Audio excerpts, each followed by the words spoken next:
Good evening. Birshus, with the permission of friends old and new, we continue our journey in Pirkei Avot with the next Mishnah. We're discussing Hillel and Shammai. One of the first phrases that we mentioned was from Hillel. Now again, the next Mishnah discusses another few phrases, another few maxims of Hillel. Hu hayoimer, he used to say, Nigid shema aved shemei. If a person seeks a name, he runs after, he chases after a name for himself, Abed Shemei, he loses it.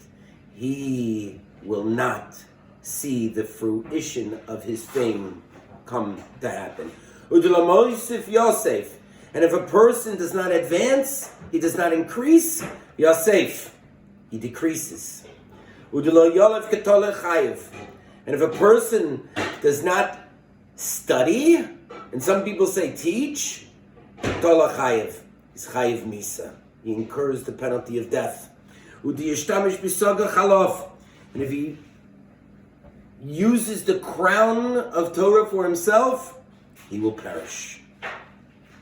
Immediately, when looking at the words of this particular Mishnah, we are struck by a status transformation in the words themselves, because this saying is not in Hebrew like all of the preceding Mishnayos, but rather it is in Aramaic.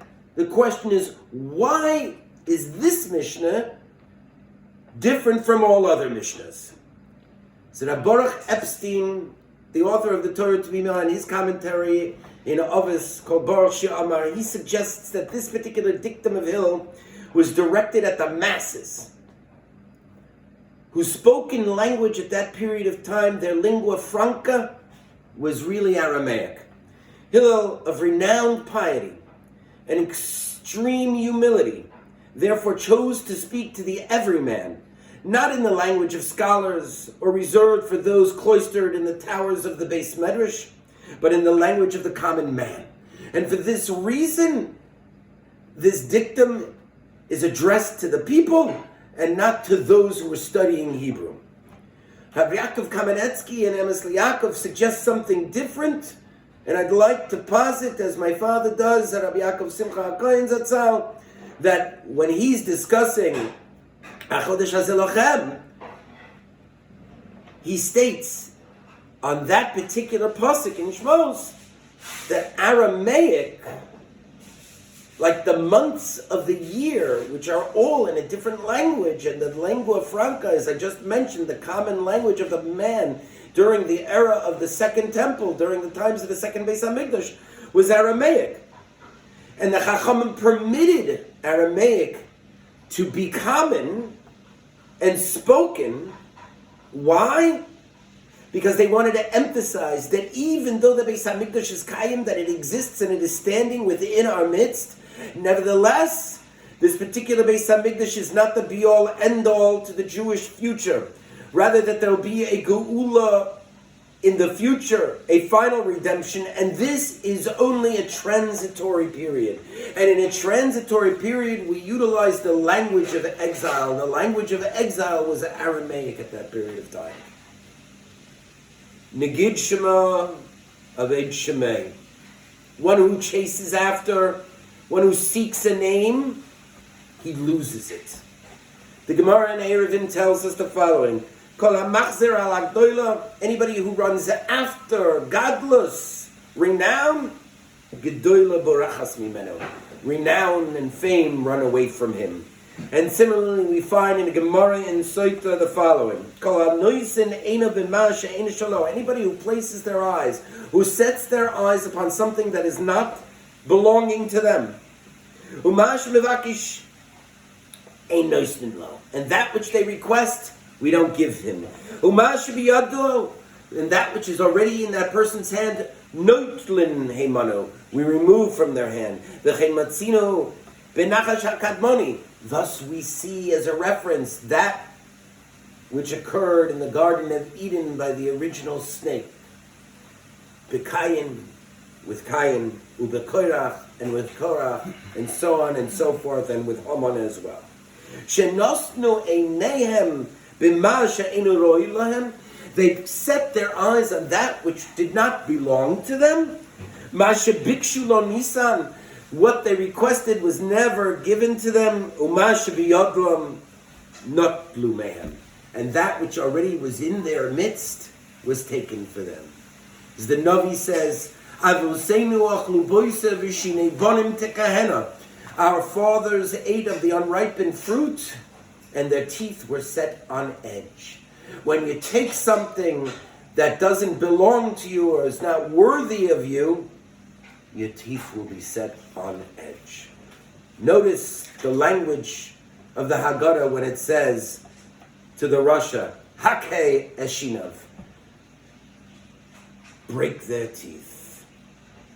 Avosenu achlu boiser, our forefathers ate of the unripened fruit, and this is referring, the Navi tells us, to Chava and Adam and the Nachash HaKadmonim, as well as Haman.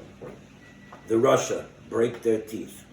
Isaac Bunim, in his classic work, Ethics of Our Fathers, he suggests the following: he who makes a career of aggrandizement and seeks only popularity, the likes, how many likes do I get? Click it, click it, click it, is doomed to disappointment.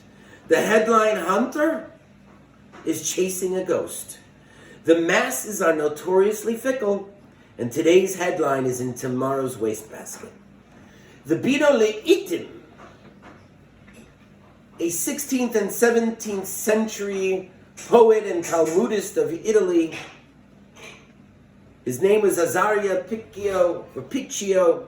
He suggests a little differently on this phrase, Negid Shema Aved Shemei. A person who chases after, who seeks fame, will lose their name. Rabbi Azaria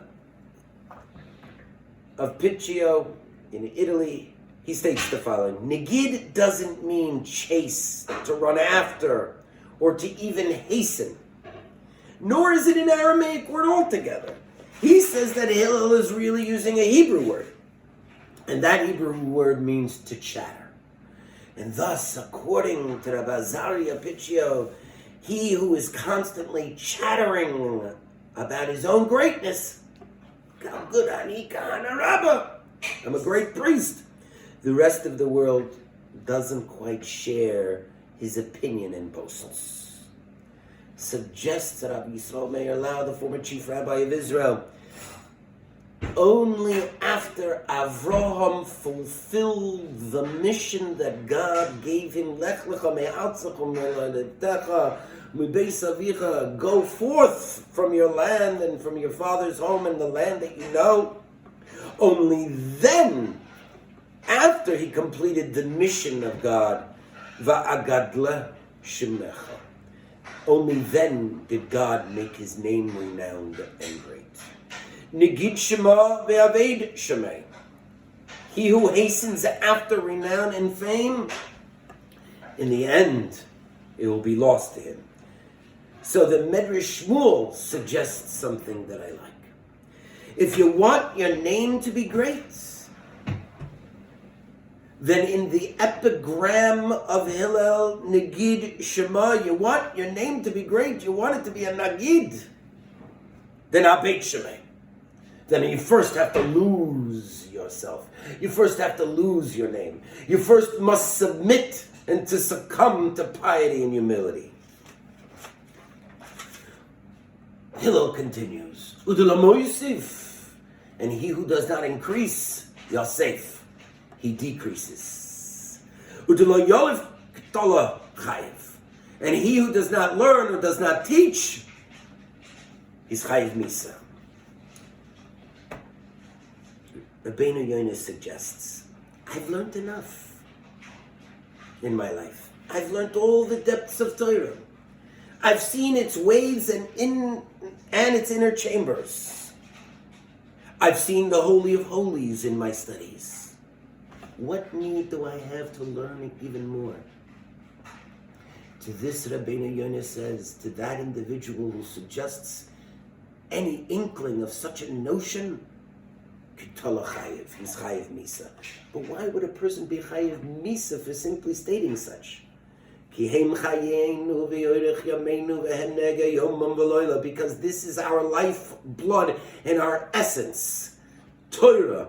And if you cease to learn Torah, you have ceased to give yourself the mayim chayim. Take a lesson from the Haggadah I'd like to suggest. What does it say?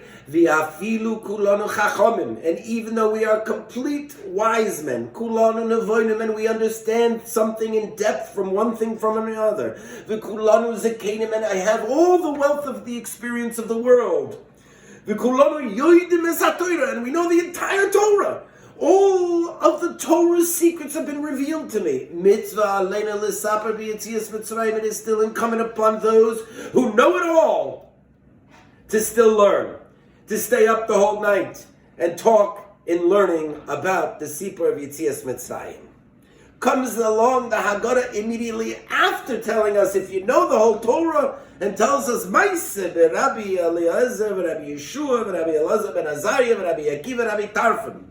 Who are these? These are the greatest Tanoim of their generation. They knew all of Torah, and yet they still stayed up all night learning and discussing the Sipur Yetzias Mitzrayim. Because this is your life. And within them, you should be studying all day and all night. Mosif Yosef. And he who does not increase, decreases. Chazal tell us, Adam le'umal yulad. In Eov it is said, Adam le'umal yulad. A man is meant to work. And what is work meant? La'umla shel Torah. The work of Torah. So, on the pasuk, in bechukoisai teilechu, if you walk with me in these statutes, Rashi there says, Tiyu amelim b'Torah, that you should toil in Torah. What does this mean? It means that if I am static, I'm not really working at it. You must move forward in life. You must climb the ladder. It is not sufficient to merely step on the ladder. You have to climb it. Without work, entropy exists. Life becomes static. So I very much like the Avot from Rabbi Yosef Ber Soloveitchik. He says, in the Midbar, in the desert, as the Jews were sojourning for 40 years, every time the camp needed to be moved and they needed to start their journey from another station to another station, the chatzoisros would be blown. The shofar, the silver trumpets would be blown. So he suggests that when it comes to tshuva, when the shofar is blown, if you're still in the same place that you were last year when it comes time to do tshuva, and you haven't moved from that place, then you haven't done sufficient tshuva. The Jewish people were called to move when the shofar blows. So too should each and every one of us be called to move. We cannot rest upon our laurels. It is insufficient to glide over a static and still see.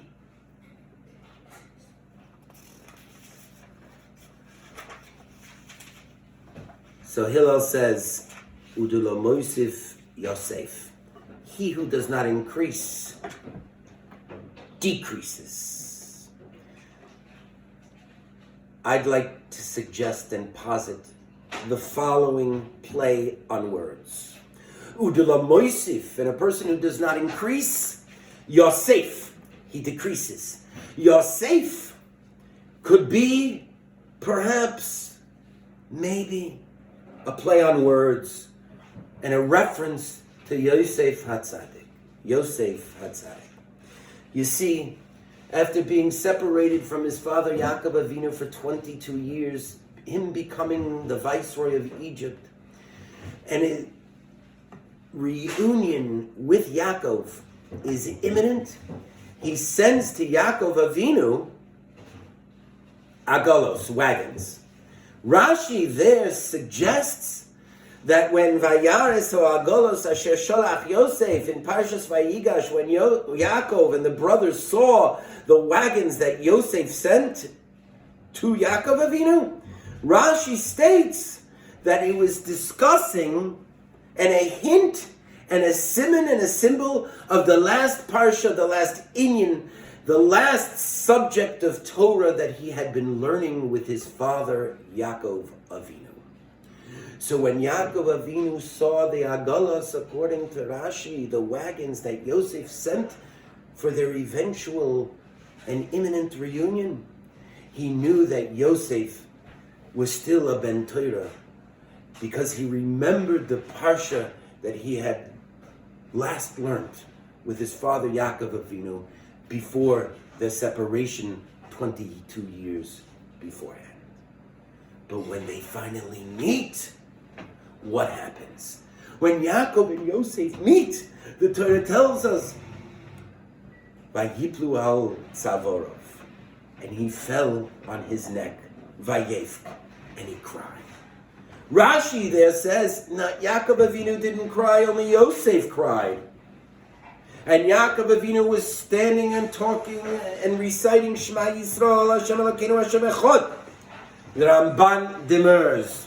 The Ramban says, I don't buy Rashi's pshat at all. Rather, it was not Yosef who was crying. It was not the viceroy of Egypt who was crying upon their reunion. Rather, it was Yaakov, the old man, finally reunited with his long-lost son who was crying. Somebody once suggested, and why was Yaakov Avinu crying?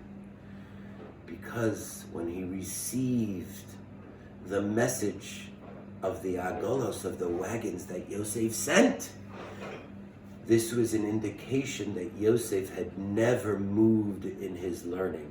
He still remained in the same spot for 22 years.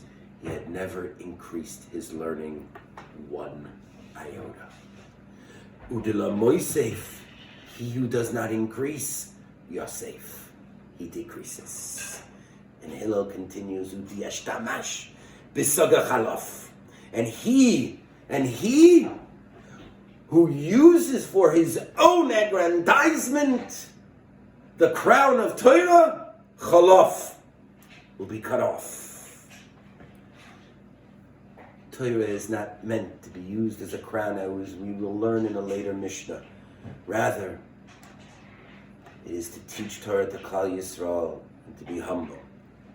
And anybody who teaches and learns Torah, they should have with them the prayer on their lips every day, even though we recite it only on Shabbos.